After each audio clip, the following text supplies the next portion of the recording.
시청자 여러분 안녕하십니까? 뉴스K 앵커 노종면입니다.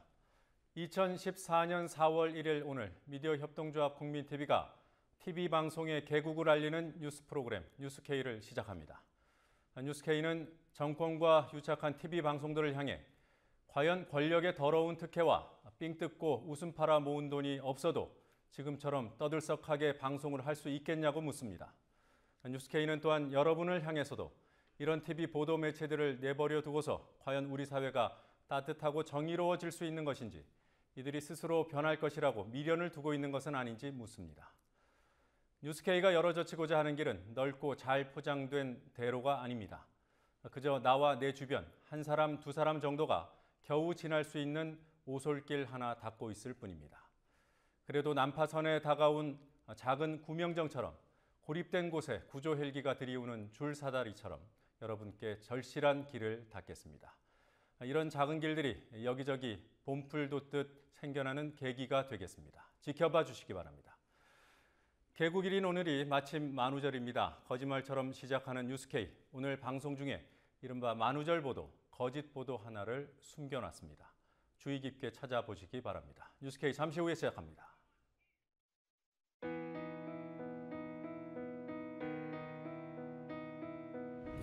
(1960년 4월 19일) 당시 언론은 빨갱이 데모라고 했습니다. 지금 우리는 혁명의 역사로 기억합니다. 1980년 5월 18일 당시 언론은 불순분자의 폭동이라 했습니다. 지금 우리는 독재에 항거한 정의의 역사로 기억합니다.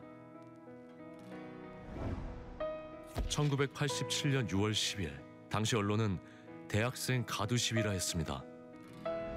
지금 우리는 민주주의를 쟁취한 감격의 역사로 기억합니다.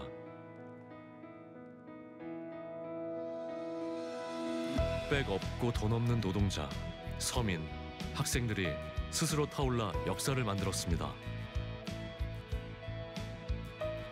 현실은 다시 타오를 것을 요구하고 있습니다. 아니, 이미 타오르고 있습니다.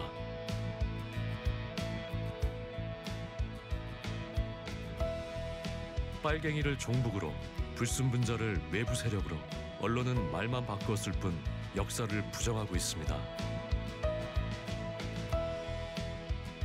2014년 4월 1일 국민TV가 개국하는 이유입니다. 국민TV는 역사를 역사로 기록하겠습니다. 4월 임시국회가 오늘 시작됐습니다. 국회 열리자마자 여당이 들고 나온 카드는 야당 손발 묶겠다고 자신들이 만든 제도를 물리자는 제안이었습니다. 첫날 교섭단체 대표연설에 나선 새누리당 최경환 원내대표가 국회 선진화법을 개정하자고 했습니다. 방송통신위원장 후보자에 대한 인사청문회도 열렸습니다. 오늘 국회 상황 중계 카메라 연결해 알아보죠. 김희주 PD, 국회 선진화법을 개정하자 들고 나온 명분이 뭡니까? 최경환 원내대표는 여야의 견해차를 이유로 법안 처리가 늦어질 때마다 국회 선진화법이 발목을 잡고 있다며 야당의 법 개정을 제안했습니다. 선진화법이 국회 마비법으로 전락하고 있다는 말도 했습니다. 국회 선진화법은 국회의장의 직권 상정 요건을 제한하는 등 날치기 법안 처리를 막겠다는 목적으로 만들어진 법입니다. 문제는 지난 18대 국회에서 이 법을 주도적으로 만든 주인공이 현 새누리당 대표인 황우여 의원이라는 점입니다. 이에 대해 최경환 대표는 오늘 여야가 모두 성숙하지 못했고 준비도 돼 있지 않다는 것을 간과했다고 해명했습니다. 새정치민주연합은 국회를 대화와 타협이 아닌 또다시 몸싸움이 난무하는 국회로 되돌리자는 국회 후진화법 개정 주장이라고 비판했습니다. 네, 방송통신위원장 인사청문회는 어땠습니까? 최성준 방송통신위원장 후보자에 대한 인사청문회 보고서가 아직 채택되지 않았습니다. 시간이 더 걸릴 전망입니다. 오늘 청문회에서는 최 후보자의 세금 탈루 의혹에 대한 질문이 이어졌습니다. 최 후보자는 2005년부터 2010년까지 매년 150만 원씩 토지 임대 수익을 얻었지만 소득 신고를 하지 않았다고 확인하면서 가볍게 생각해서 안 냈지만 뒤늦게 납부했다고 해명했습니다. 자녀 증여세 탈루 의혹에 대해서도 한 번에 지급한 게 아니라 증여세 납부에 대해 신경 쓰지 않았지만 세무사 평가에 따라 증여세를 납부했다고 말했습니다. 강동원 새정치민주연합 의원이 법관이 법을 어긴 사실을 인정하냐고 묻자 송구스럽게 생각한다고 머리를 숙였습니다. 야당 측은 또 법관 출신인 최 후보자가 행정부의를 하면 삼권 분립의 원칙을 해칠 수 있고 방송통신 분야의 전문성과 경험이 없다는 점도 추궁했습니다. 네, 기초공천 폐지로 대여 압박을 하고 있는 새정치민주연합. 오늘은 어떤 움직임이 있었습니까? 새정치민주연합이 오늘은 기초선거 공천 폐지를 위한 온라인 서명운동을 시작했습니다. 당 혁신 모임을 주축으로 한 20여 명의 의원들은 국회 본관 중앙홀에서 기초공천 폐지 입법을 요구하며 연좌 농성에 돌입했습니다. 어제 신경민, 양승조, 우원식 최고위원이 무기한 농성에 들어간 데 이어 새정치연합의 기초공천 폐지 활동은 연일 확산되고 있습니다. 그러나 새누리당의 최경환 원내대표는 교섭단체 연설에서 공천 폐지 약속을 지키지 못한 데 대해 사과하면서도 공천을 폐지했을 경우 벌어질 부작용을 언급하며 더 큰 죄를 짓지 않기 위해 공천을 포기할 수 없었다고 주장했습니다. 청와대는 안철수 공동대표의 대통령 면담 요청에 오늘도 묵묵부답이었습니다. 네. 자, 새누리당의 서울시장 예비 후보들 관심 끌기 위한 계산된 갈등이란 얘기도 나옵니다만 오늘은 어떤 문제로 시비가 붙었습니까? 정몽준, 김황식 예비 후보. 어제부터 정책 대결로 바꿨나 싶었는데 오늘 다시 신경전을 벌였습니다. 정 후보는 오늘 한 라디오 인터뷰에서 상대의 귀를 물어뜯었던 권투 선수 타이슨의 김 후보를 비유하며 반칙을 하는 사람들에겐 적절한 조치가 있어야 된다고 말했습니다. 김 후보 측이 자신에 대한 흑색 선전을 하고 있다고 주장하며 한 말이었습니다. 이에 김 후보 측은 제발 말씀의 논리와 품격을 지켜달라고 맞받아쳤습니다. 한편 박원순 현 서울시장은 라디오 인터뷰에서 새누리당 후보들의 공약은 시대착오적인 묻지마 개발 공약이라고 비판했습니다. 지금까지 국회에서 국민TV 뉴스 김희주입니다. 네, 김희주 PD 수고했습니다. 네, 국정원 간첩 조작 사건 소식 알아보겠습니다. 이 사건 수사하고 있는 검찰이 어제 김 사장으로 불리는 국정원 블랙요원 김 과장과 협력자 김모 씨를 기소하면서 공소장이 공개됐습니다. 국정원은 그동안 증거 조작을 몰랐다고 밝혀왔지만 조작이 이루어진 장소는 내곡동 국정원 청사였고 이번에 기소된 김 과장의 부인 명의까지 조작 범죄에 동원됐습니다. 이들이 실수를 저지르는 바람에 범죄가 들통났다고 합니다. 곽보아 PD의 보도입니다. 지난해 9월 검찰은 국정원으로부터 받은 유우성 씨의 출입경 기록이 진짜인지 확인하기 위해 선양 총영사관에 중국 허룽시 공항국의 발급 사실 확인서를 받아달라고 요청합니다. 국정원 김 과장과 자살을 시도했던 권 과장이 협력자 김 씨를 통해 입수했던 출입경 기록의 진위가 이때 가려질 수 있었습니다. 그러나 김 과장과 권 과장은 이를 막으려는 작전을 세웁니다. 선양 총영사관이 허룽시 공항국에 발급 확인 요청서를 보내면 요청서가 허룽시 공항국에 접수되기 전에 빼돌리는 계획입니다. 김 과장 등은 허룽시의 협력자를 통해 실제로 요청서를 가로채는 데 성공합니다. 이 협력자는 이후 가짜 발급 확인서를 만들어 국정원의 권 과장 측에 팩스로 보냈고 이들은 이를 다시 선양 총영사관에 보냅니다. 이때 이 가짜 확인서를 받아 검찰에 보내준 이가 바로 당시 선양 총영사관에 근무하던 국정원 직원 이인철 영사였습니다. 중국 화룡시에서 위조된 확인서가 한국 국정원을 거쳐 선양 총영사관으로 갔다가 다시 한국의 검찰에 제출됐습니다. 꼬리가 밟힌 건 확인서를 팩스로 전송하면서 찍힌 팩스 번호 때문이었습니다. 권 과장 등은 화룡시 협력자로부터 받은 가짜 확인서를 팩스로 선양 총영사관에 보낼 때 공식 문건임을 보여주기 위해 화룡시 공항국의 팩스 번호가 찍히도록 전송 번호를 바꿀 수 있는 웹팩스 시스템을 활용했습니다. 이때 시스템 이용자로는 김 과장 부인 명의를 썼습니다. 완전 범죄가 될 뻔했지만 이들은 전송번호를 잘못 찍어 보냈고 20분 뒤 번호를 정정해 다시 선양 총영사관에 보냈습니다. 같은 발급 확인서가 상이한 번호가 찍힌 채 2번 검찰에 제출됐습니다. 국정원은 몰랐다던 조작이 국정원 청사에서 저질러졌습니다. 산업연방검사창 명의의 정황 설명서에 대한 답변서의 경우 지난해 12월 협력자 김 씨가 국정원 김 과장에게 가짜로 만드는 수밖에 없다고 얘기하자 김 과장이 중국에서 문제될 리가 없다며 위조를 종용한 것으로 나타났습니다. 협력자 김 씨에게 속았다던 김 과장의 말은 거짓이었습니다. 이외에도 지난 2월 14일 주한 중국 대사관이 검찰의 증거가 위조라고 밝히기 하루 전까지도 김 씨와 김 과장은 가짜 출입경 기록을 지린성 창춘시 신유공증처가 보증한다는 공증서를 위조한 것으로 드러났습니다. 한편 증거 조작 사건을 수사 중인 검찰은 어제 유 씨에게 내일 오후 2시 조사를 받으러 나오라고 통보했습니다. 유 씨의 변호인단은 검찰 조사에 나가지 않겠다는 방침을 세우고 오늘 소환 연기 이견서를 제출했습니다. 국민TV 뉴스 곽보아입니다.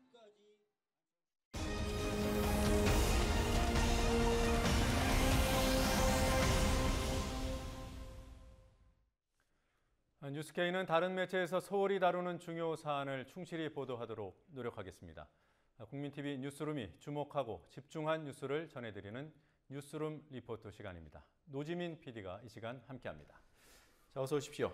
안녕하세요. 네, 국민TV가 TV 뉴스의 문을 여는 첫날입니다. 오늘 뉴스룸에서는 어떤 뉴스에 주목했습니까? 네, 요즘 들어 언론에서 간첩이라는 단어 많이 들으셨을 겁니다. 서울시 공무원이었던 유우성 씨의 간첩 혐의, 사실상 조작됐다는 증거들이 드러나고 있습니다만 최근 새로운 간첩 조작 의혹이 불거졌습니다. 바로 지난 2008년 최초의 탈북자 간첩으로 세간의 관심을 끌었던 원정화 간첩 사건입니다. 오늘은 미녀 간첩, 한국의 마타하리 등으로 불렸던 원정화 씨의 간첩 혐의, 어떤 의혹이 있는지 집중적으로 살펴보겠습니다. 네, 원정화 씨는 최근까지도 종편 같은 방송에 나와서 스스로를 난파 간첩이라고 말했던 인물 아닙니까? 네, 그렇긴 합니다만 4살 때부터 본인을 키운 양아버지와의 대화에서는 다른 말을 했다는 보도가 나왔습니다. 신동아는 원 씨가 사실상 간첩이 아니라는 말을 했다고 보도했고 한겨레 신문은 원 씨와의 직접 인터뷰를 통해 검찰 수사에서 허위 진술을 했다는 사실을 보도했습니다. 원정화 씨를 둘러싼 가짜 간첩 의혹을 김지혜 PD가 정리했습니다. 네. 나는 보위부의 보자도 모른다. 북한 보위부 소속 간첩 혐의로 5년을 복역하고 출소한 원정화 씨가 지난 2월 의붓아버지인 김동순 씨를 만나 말한 내용을 신동아가 보도했습니다.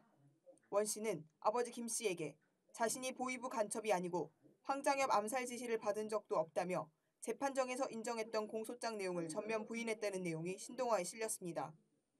신동아에 따르면 원 씨는 1996년 탈북한 후 한 번도 북한에 간 적이 없다고 말했다고 합니다.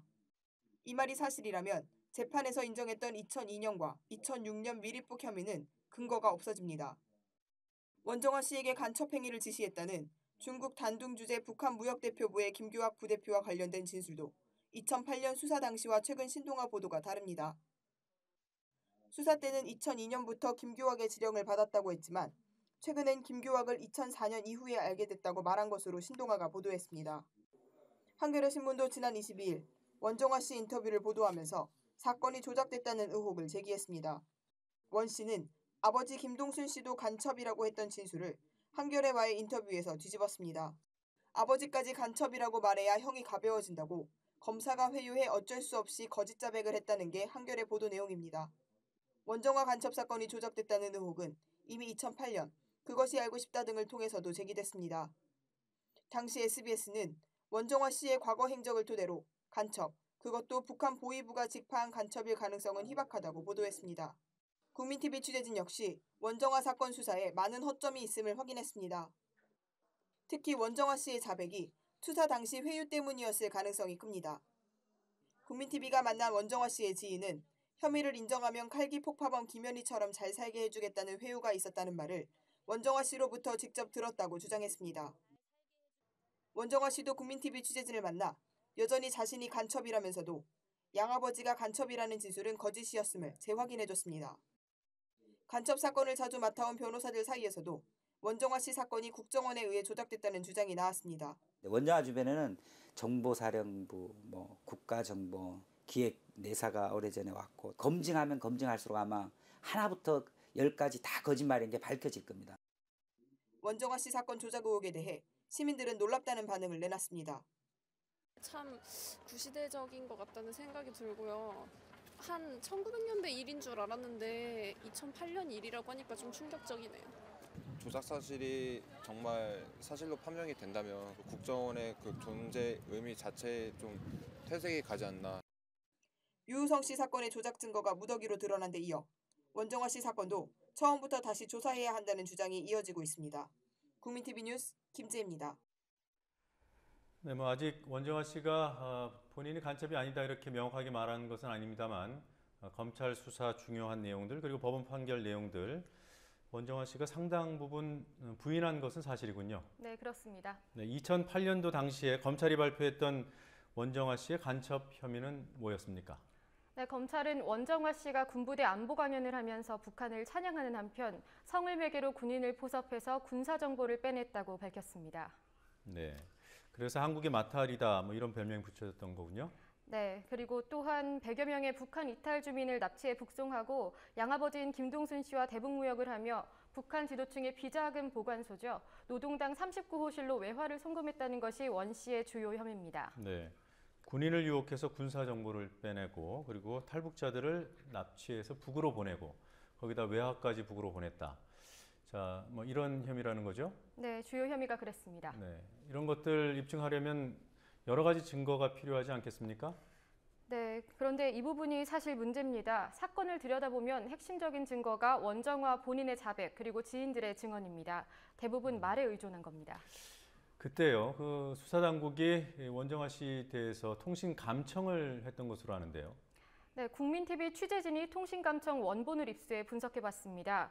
검찰이 감청 기록 중에서 간첩 혐의를 입증할 부분이라며 법원에 제출한 요약본을 원본과 비교해봤는데 한마디로 어처구니가 없었습니다. 어떤 문제가 있었던 거죠? 네, 간첩 혐의와 무관한 내용을 마치 간첩의 대화 내용처럼 발췌해서 왜곡했다는 판단이 들었습니다. 박고은 PD가 보도합니다.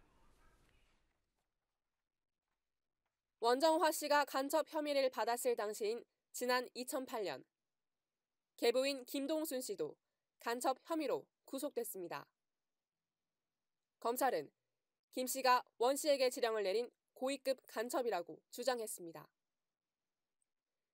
유력한 증거 가운데 하나로 원정화 씨의 집 전화를 감청한 내역이 포함됐습니다. 검찰은 원 씨의 통화 내용을 녹음한 CD와 수사 보고서를 재판부에 냈습니다. 당시 제출된 수사 보고서입니다. 정체가 폭로되면 북한 여자라는 소리만 들통나는 경우에는 핸드폰으로만 전화해라와 같이 김동순 씨의 말들 가운데 의심스러운 내용들이 발췌됐습니다. 하지만 이들 부녀의 대화 맥락을 보면 의미가 확연히 달라집니다. 먼저 정체가 폭로되면 이라는 발언이 나온 통화 내용입니다. 부녀는 함께 했던 무역 사업에 대한 대화를 주고받았습니다. 문제의 발언은 북한에 자신들의 신분이 노출될 경우 신변에 위협이 있을 수 있다는 의미였습니다. 이들이 탈북자 신분이면서도 북한과 거래하고 있었기 때문입니다. 북한 여자라는 소리만 들통나는 경우도 마찬가지입니다. 탈북자라는 사실을 북측에 들키지 않도록 조심하라는 딸에게 대한 김 씨의 당부였습니다. 수사기관은 없는 글자를 추가하기까지 했습니다. 수사 보고서에는 핸드폰으로만 전화해라 라고 적혀 있지만 원본에는 핸드폰으로 전화해라 라고 되어 있습니다. 만자 하나를 끼워 넣어 전체 의미를 왜곡한 겁니다. 김동순 씨의 간첩 혐의를 입증할 핵심 증거로 제출됐던 수사보고서는 법정에서 오히려 검찰에 불리하게 작용했습니다. 실제 대화 내용을 비틀고 조작한 게 분명해 김 씨가 무죄를 받는 밑거름이 됐습니다. 그러나 검찰의 모녀 간첩 발표에 따른 정치적 충격만 남았을 뿐 수사 보고서의 조작과 김 씨에 대한 무죄 판결은 세상에 잘 알려지지 않았습니다. 국민TV 뉴스 박고은입니다. 네, 법정에서도 증거 가치가 없다고 판단한 겁니까? 네, 재판부는 간첩이라는 점에 대한 추정을 강력히 뒤흔든다라고까지 표현했습니다. 네, 일단 원정아 씨가 본인은 간첩이 맞다고 하니까요. 김동순 씨에 대한 얘기에 집중을 좀 해보도록 하죠. 원정아 씨 최근 고백이 사실이라면 그때 왜 아버지가 간첩이라고 진술을 했을까 궁금합니다. 네, 원정화 씨가 한겨레와의 인터뷰에서 매우 중요한 사실을 털어놨습니다. 검찰 수사를 받을 때 검사가 폭탄주를 마시게 했고 원 씨는 기억이 안 날 정도로 취한 상황에서 엉겁결에 진술을 했다고 했습니다. 네. 또 지금은 거짓말이었다고 한 김동순 씨 간첩 관련 진술도 이때 했다고 합니다. 네, 김동순 씨는 이미 무죄 판결을 받았죠? 네, 그렇습니다. 4년간의 재판을 거쳐 2012년 7월 대법원에서 무죄 판결을 받았습니다. 하지만 그때까지도 검찰은 원정화 씨의 진술 등을 토대로 김동순 씨도 간첩이라고 주장했고 또 원 씨 역시 이번 한겨레 인터뷰 전까지는 진술을 번복하지 않았습니다. 네, 이래서 어디 당시 수사 결과 믿을 수 있겠어요? 네, 원 씨의 최근 고백을 토대로 당시 수사가 얼마나 엉터리였는지 알아보겠습니다. 김현주 PD가 취재했습니다. 아버지 친구들 중 한 분으로부터 서너 번 난파된 적이 있다는 경험담을 들었다. 원정화 씨는 최근 한겨레 신문 기자에게 2008년 검찰에서 김동순 씨와 관련해 이런 진술을 했다고 주장했습니다. 원 씨의 이 진술은 조서에 아버지가 남한에 3번 침투한 것으로 들었다고 기록돼 있습니다. 원 씨가 자신의 진술이 왜곡됐다고 주장하는 부분은 또 있습니다. 아버지가 저와 언니, 동생을 엄하게 가르쳐 회초리를 든 적이 많다. 이 진술은 저와 언니, 동생이 어릴 때부터 김동순으로부터 성폭행을 당했다는 내용으로 조서에 기록돼 있습니다. 원정화 씨는 자신의 진술이 조서에 이런 식으로 왜곡돼 적혀 있는 것을 언론 인터뷰 과정에서 자세히 알게 됐다며 수사를 받을 당시 검사가 폭탄주를 마시게 해 만취 상태에서 조서 내용을 제대로 확인하지 못했다고 주장합니다. 조서를 천천히 읽은 다음 지장을 찍으려 하면 사건을 담당했던 윤모 검사가 대충 보고 찍으라며 면박을 준 적도 있다고 말했습니다.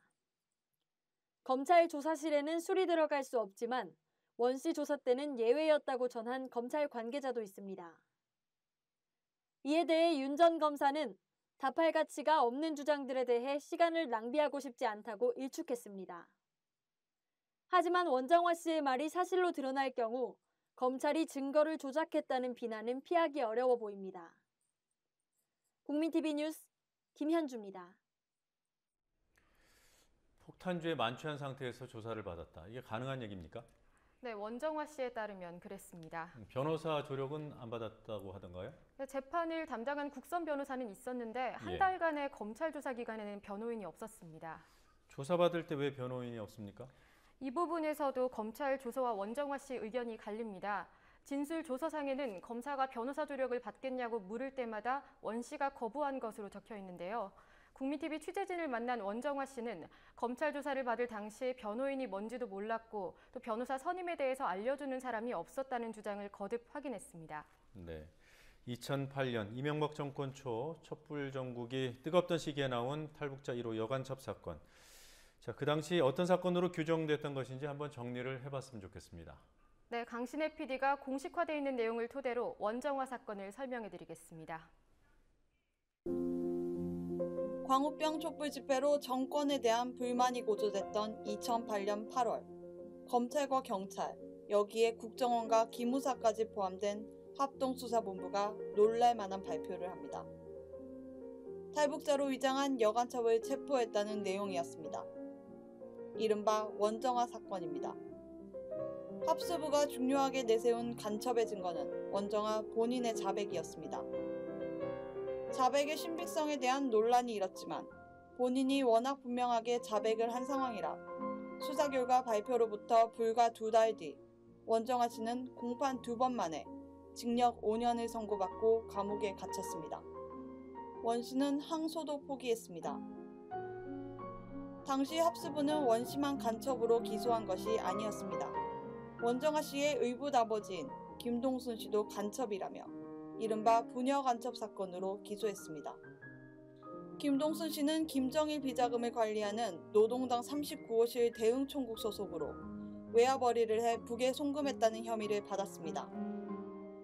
원정아 씨의 진술이 사실상 유일한 증거였습니다. 원 씨가 탈북자 신분으로 군부대 안보 강연을 하다 만난 정훈장교 황모 대위는 원 씨가 성적으로 접근해 연인 관계를 맺자 원 씨에게 군사 정보를 빼줬다는 혐의를 받았습니다. 이 역시 원 씨의 진술이 증거였습니다. 추가 증거가 전혀 없는 것은 아니었으나 역시 진술이었고 그나마도 신분이 불안정한 조선정보자의 진술이었습니다. 원정아 씨 집에서 가사일을 도왔던 여성과 그의 아들은 원정아 씨 부녀가 간첩으로 의심된다는 진술을 한 것으로 합수부가 발표했습니다.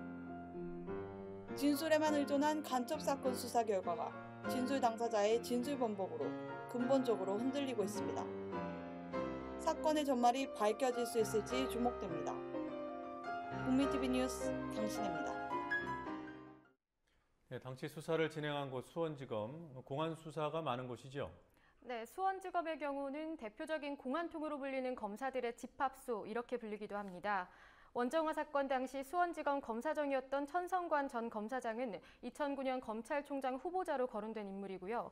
이정회 수원지검 형사 1부장, 정진우 수원지검 부부장이 당시 수사에 참여했습니다. 이석기 내란 음모 사건 전담팀이 꾸려졌던 곳 역시 수원지검입니다. 네, 스스로 간첩이라고 인정하고 있고 이미 복역까지 마치고 출소했지만 여전히 짚어볼 부분이 많은 사건인 것 같아요. 네, 아직 원정아 씨가 간첩이 아니었다고 단정할 단계는 아니지만 당시 수사에 문제가 있었던 것만큼은 분명해 보입니다. 원정아 사건에 대한 얘기는 내일 더 이어가도록 하겠습니다. 네, 자, 다음 뉴스룸 리포트에서 매일 방송해드릴 예정이라고 하는 영상 인터뷰길 어떤 코너입니까? 네, 거리에서 만난 시민들의 목소리를 담은 인터뷰 구성물입니다. 오늘은 개국 첫날인 만큼 국민TV 직원들과 국민TV 방문해주신 분들의 목소리를 담아봤습니다. 만우절이기도 해서 거짓말을 담았다고 하는데 화면으로 직접 보시겠습니다.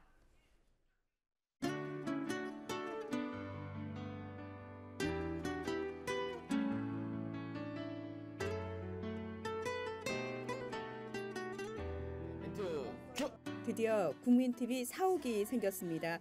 여러분께서는 지금 국민TV 사옥에서 전해드리는 역사적인 방송을 함께하고 계십니다. 네, 현재 뉴스가 시작되자마자 조합원이 아주 폭발적으로 늘어나고 있습니다. 여러분, 다음 주 월요일 조상훈의 뉴스바에 버락 오바마 대통령이 출연합니다. 미리 질문 주세요, 영어로. 오늘 국민카페 백호점이 문을 열었습니다. 네, 앞으로도 국민카페에 많은 관심 부탁드리겠습니다. 조중동이 4월 1일자로 파산 선고를 받았다고 합니다. MBC 기다려! 제가 1000번째 국민TV 조합원이 되었습니다. 상품으로 조선일보 경영권을 위임받았습니다. 국민TV가 광고를 안 받아줘가지고 얼마나 속이 상했는지 이러는데 말이죠. 내가 돌려보냈어요. 왜냐, 우리는 삼성 광고 앞으로 계속 안 받기로 했거든요. 한국에서 가장 신뢰받는 방송 뉴스가 어디냐? 무려 45%가 뉴스K를 지목했다는 그런 뉴스를 듣고 왔습니다. 국민TV가 커나가는 그게 우리 사회 민주주의가 커나가는 그 길이라고 생각합니다. 쌍용차를 많이 사랑해 주셨으면 좋겠습니다. 해고 노동자들은 오늘부터 저는 공장으로 복직하게 됐습니다. 감사합니다.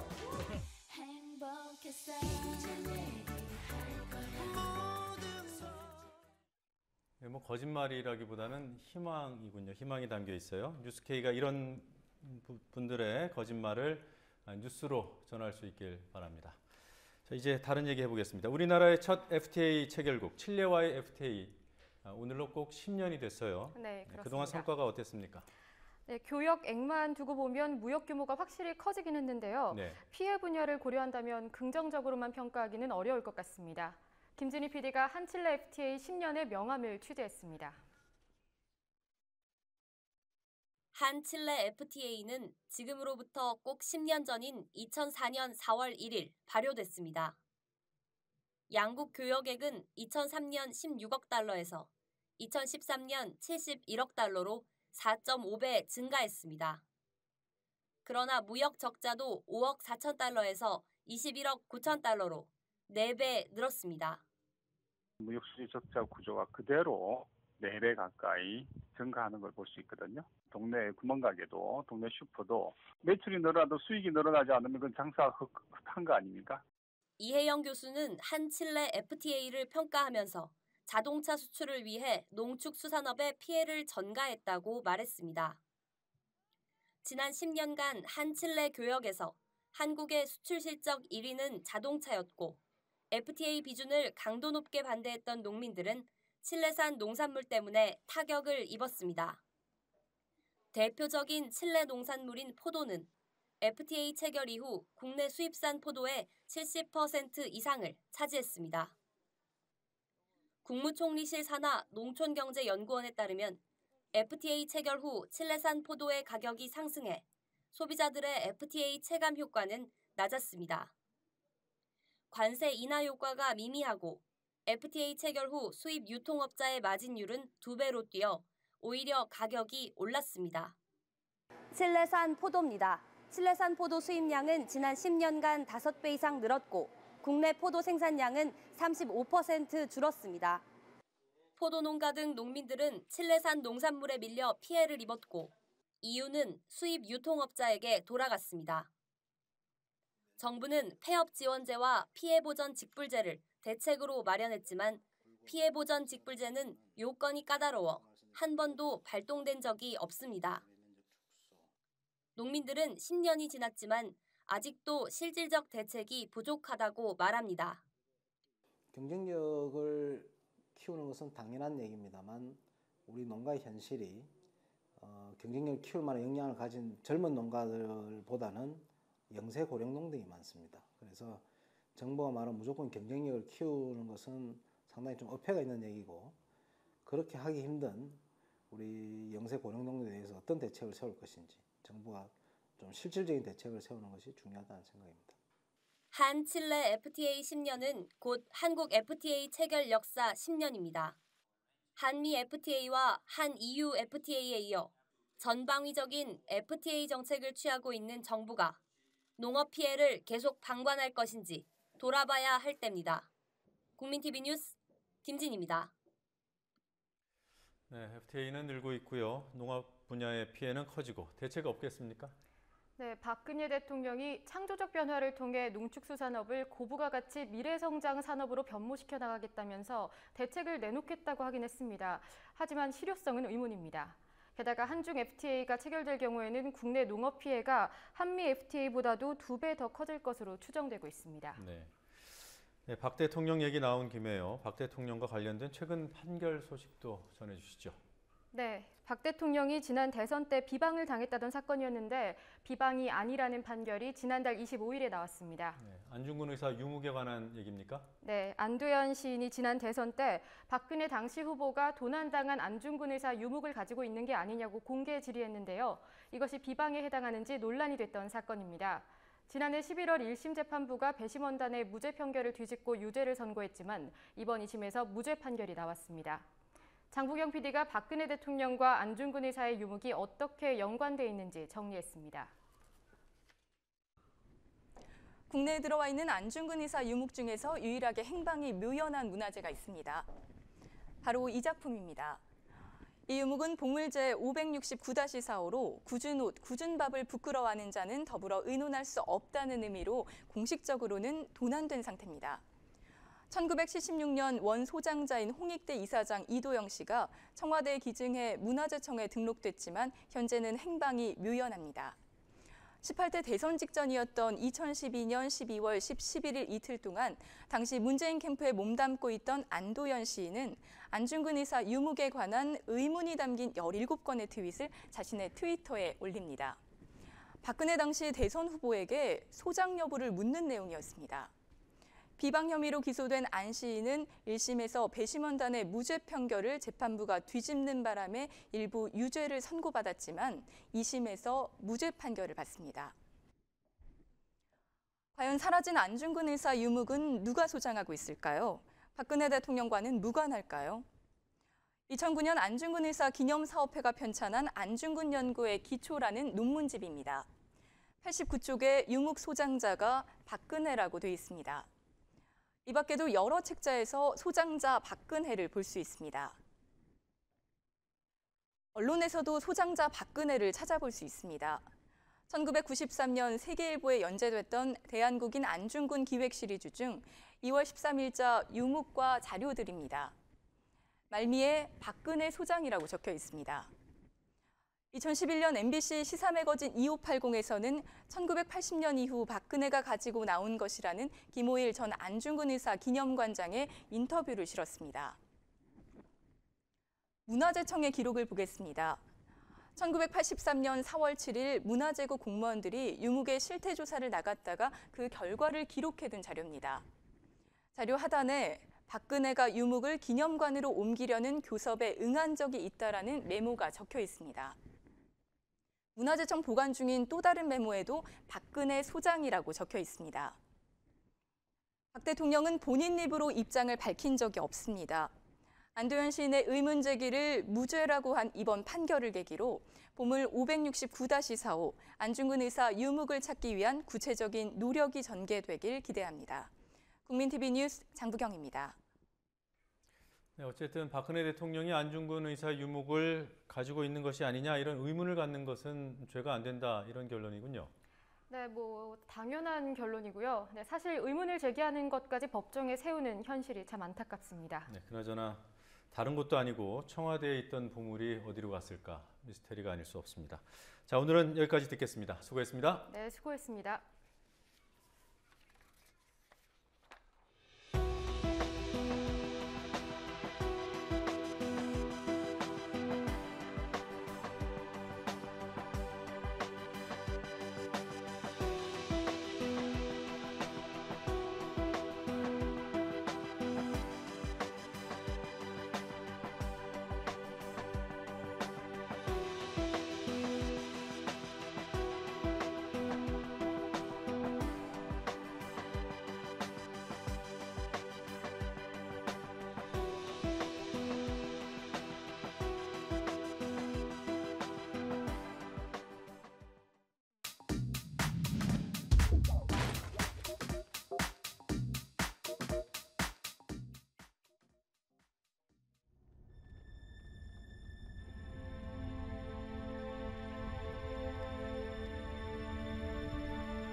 참 어렸었지. 기초자치단체의 장과 의원의 정당 공천을 폐지하겠습니다. 공약이라고 하더라도 의원 소지가 있는 줄 알면서 국민들을 속이고 의원을 저지를 수는 없습니다. 공천 제도만 폐지하지 않은 것은 빈대 잡으려다 소가성칸 태우는 격이 될 수 있어. 지방의회 의원 여러분의 독립성 확보가 무척 중요한 과제라고 할 수 있습니다. 그래서 저와 새누리당은 기초자치단체장과 기초의원 여러분에 대한 정당 공천 폐지를 약속드렸습니다.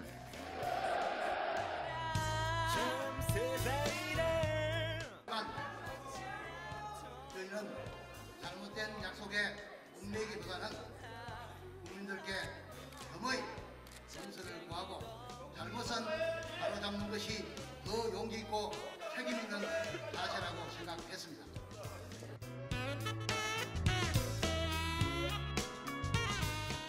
그동안 기초의원, 단체장에 대한 정당 공천으로 인해 중앙정치 눈치보기와 줄서기 등의 폐해가 발생했고 비리 사건도 끊이지 않았습니다.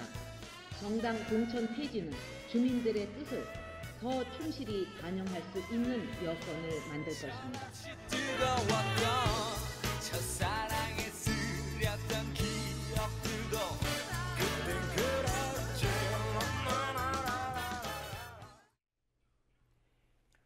네, 어제 북한의 서해 해상 사격과 남측의 대응 사격이 벌어진 데 이어 오늘은 남과 북이 거친 말싸움을 벌였습니다.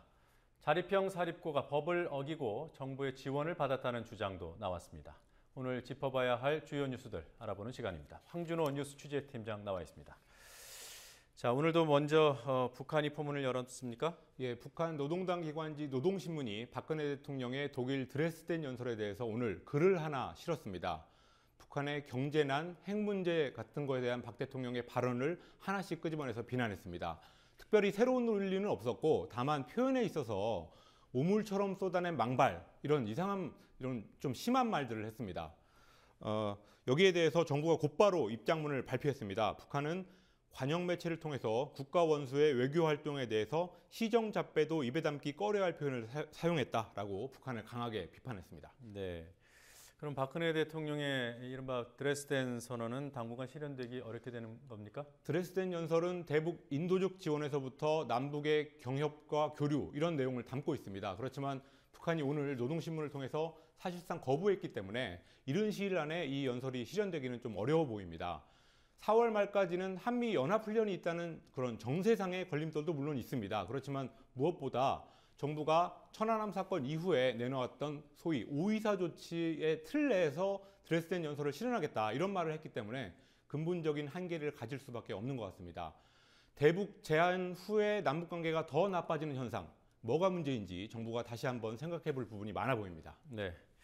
자, 정교조가 오늘 자립형 사립고 문제를 들고 나왔습니다. 오늘 취재진이 다녀왔죠? 예, 정교조 기자회견 오전에 있었던데 취재했습니다. 네, 정교조가 어떤 내용을 밝혔습니까?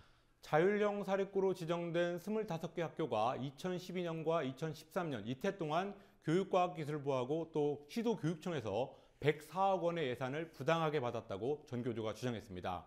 이 자사고는 기본적으로 재정 자립이 기본 요건이고 또 현행 초중등교육법 시행령을 보면 자사고가 교직원 인건비라든지 학교 운영비를 받지 못하도록 하고 있습니다. 그렇지만 교과부의 예산 지원 현황을 보니까 주지 말아야 될 항목에 돈을 지원했다는 게 정교조의 주장이었습니다.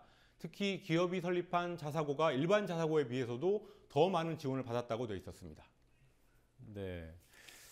자, 받지 말아야 할 지원금 받은 학교도 문제지만 정부, 교과부는 왜 부당한 지원을 한 거죠? 교과부는 정교조가 그 교육령, 시행령을 잘못 해석하고 있다고 저희 국민TV 취재진한테 말했습니다. 자기들이 지원한 돈은 인건비나 운영비 같은 게 아니라 목적 지정 사업에 해당돼서 괜찮다는 설명이었습니다. 또 기업 설립 자사고에서도 역시 목적 사업비나 시설비는 지원할 수 있다는 입장이었습니다. 그래서 한번 실태를 보니까 학교나 또 시도교육청이 임의로 어떤 돈의 항목을 정하고 거기에 지원한 경우가 있었습니다. 네. 그럼 편법이라는 얘기인가요?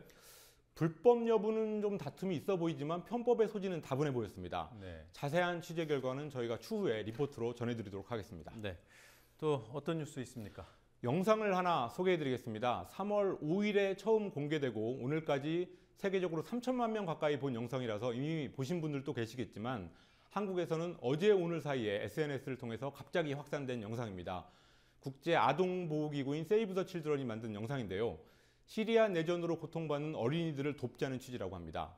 하루를 1초씩 할애해서 90일을 보여주는, 그래서 90초 길이인데 10살 난 여자아이가 전쟁으로 어떻게 변해가는지 이것을 비록 연출된 영상이지만 사실적으로 묘사했습니다. 특히 마지막 카피가 인상적이었습니다. 당신들이 사는 곳에서 안 일어나는 일이라고 해서 지금 일어나지 않는 일은 아니다 라는 문구였습니다. 잠깐 보시겠습니다.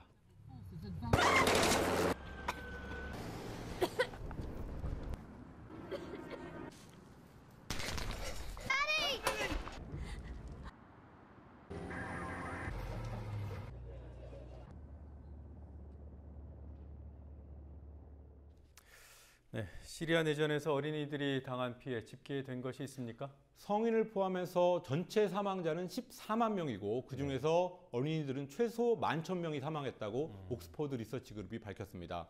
또 난민 중에서 어린이는 120여만 명입니다. 네. 자, 정치권 소식 하나 더 보고 가죠. 새정치민주연합의 지지율. 창당한 지 얼마나 됐다고 지지율이 이렇게 떨어지고 있어요? 내일신문이 여론조사기관 디오피니언에 의뢰해서 어제 하루 전국 성인 800명을 대상으로 여론조사를 해보니까 새정치민주연합의 지지율이 양당 통합 직후에 실시됐던 때보다 13.8%포인트 폭락한 22.5%를 기록했습니다. 이거보다 며칠 전에 실시된 한국갤럽의 여론조사에서는 새정치연합의 지지율이 28%였던 게 어제까지 가장 낮았던 지지율이었는데 오늘 처음으로 20%대 초반까지 추락한 조사 결과가 나왔습니다. 디오피니언은 새정치민주연합이 그동안 새로운 모습을 별로 보여주지 못했다는 여론의 평가라고 분석하면서 지방선거 후보자 경선 국면에서 새누리당이 요즘에 상대적으로 주목을 더 받고 있는 상황, 이런 것들도 새정치민주연합의 지지율 하락의 원인이라고 설명했습니다. 네.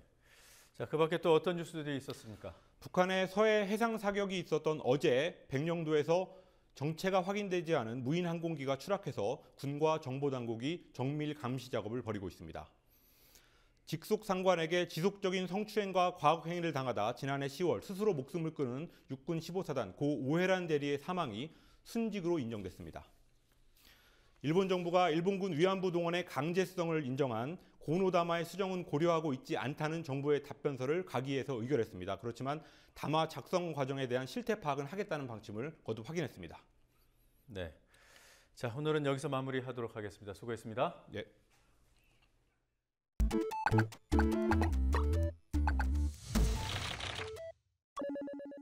Please listen carefully.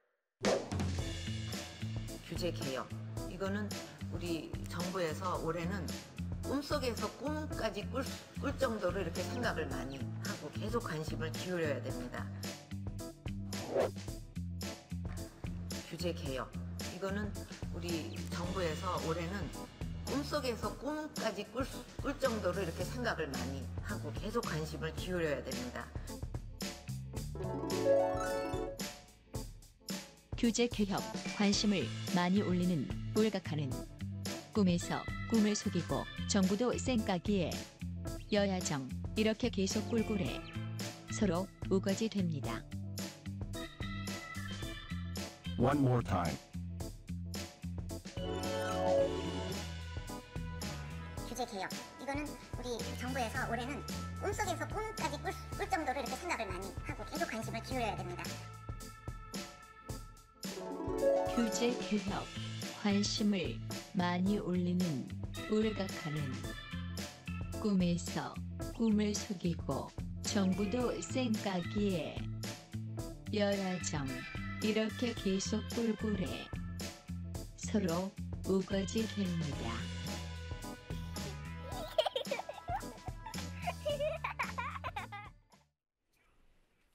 함께 만드는 언론 국민TV의 첫 번째 TV 프로그램 뉴스K가 오늘 처음 여러분을 만났습니다. 평일 1시간씩 겨우 TV 방송을 시작하게 된 국민TV지만 여러분의 관심과 격려 그리고 참여가 이어진다면 부쩍부쩍 성장하게 될 언론임이 분명합니다. 뉴스 앞머리에 만우절 보도가 있다고 말씀드렸습니다. 많은 분들이 답을 궁금해하신다고 들었습니다. 이제 답을 말씀드리겠습니다. 오늘 만우절 보도는 거짓 보도, 만우절 보도가 있다고 했던 제 오프닝 멘트였습니다. 거짓 보도를 하겠다는 것 말고는 거짓말을 하지 않겠다는 약속의 의미로 여러분을 잠시 속였습니다. 이해해 주시기 바랍니다. 뉴스K 내일은 이미 공지해드린 대로 개국 특집 방송 국민특검 1회가 뉴스K에 이어서 편성됩니다. 댓글 사건에서 간첩 조작까지 국정원의 실체를 파헤치는 국민특검도 많은 기대 바랍니다. 내일 밤 9시에 뵙겠습니다. 시청해 주신 여러분 고맙습니다.